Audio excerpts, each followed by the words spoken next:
आज विपक्ष के सदस्य श्री गौरव गोगाई जो अविश्वास प्रस्ताव लेकर सदन में उपस्थित हुए थे,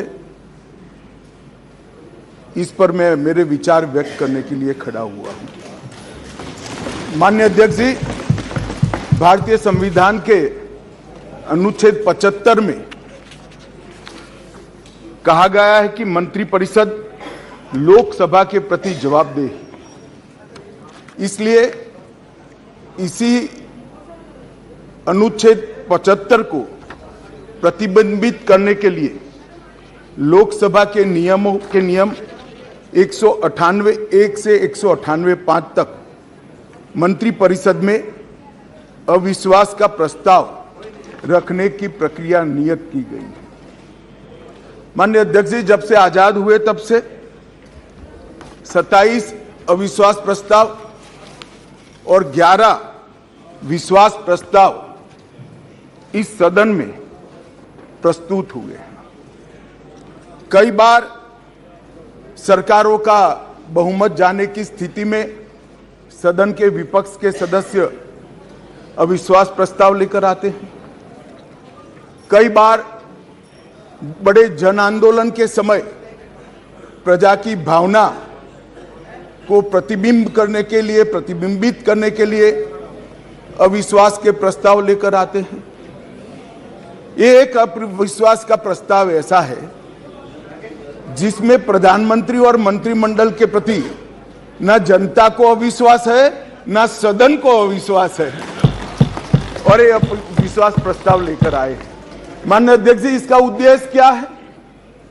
इसका उद्देश्य जनता में भ्रांति खड़ी करने का उद्देश्य।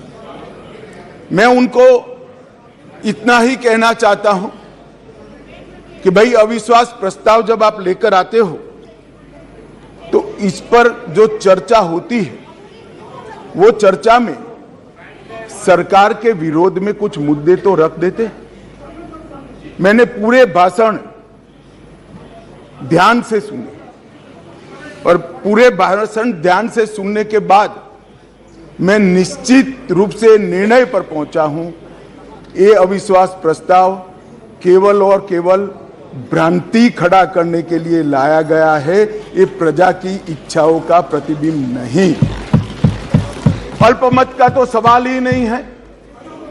अल्पमत का सवाल इसलिए नहीं है क्योंकि जब तक जो अविश्वास के प्रस्ताव के विरोध में बोले हैं और जो समर्थन सदन का दिखाई पड़ा है, मतदान होगा तब होगा जो कराएंगे तो, परंतु जो समर्थन दिखाई पड़ा है वो बताता है कि अल्पमत का सवाल नहीं है। और जनता में भी विश्वास है मान्यवर।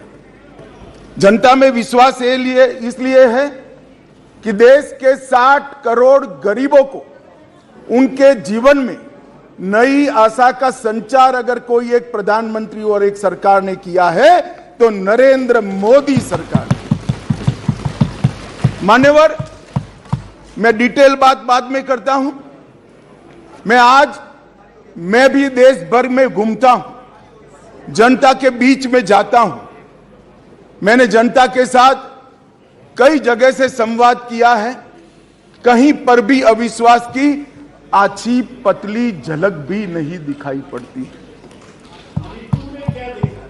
मैं बताता हूं दादा, बंगाल का भी बताता हूं। मान्यवर, ये सरकार, मैं इस सदन के सामने आपके माध्यम से और इस सदन के माध्यम से पूरे देश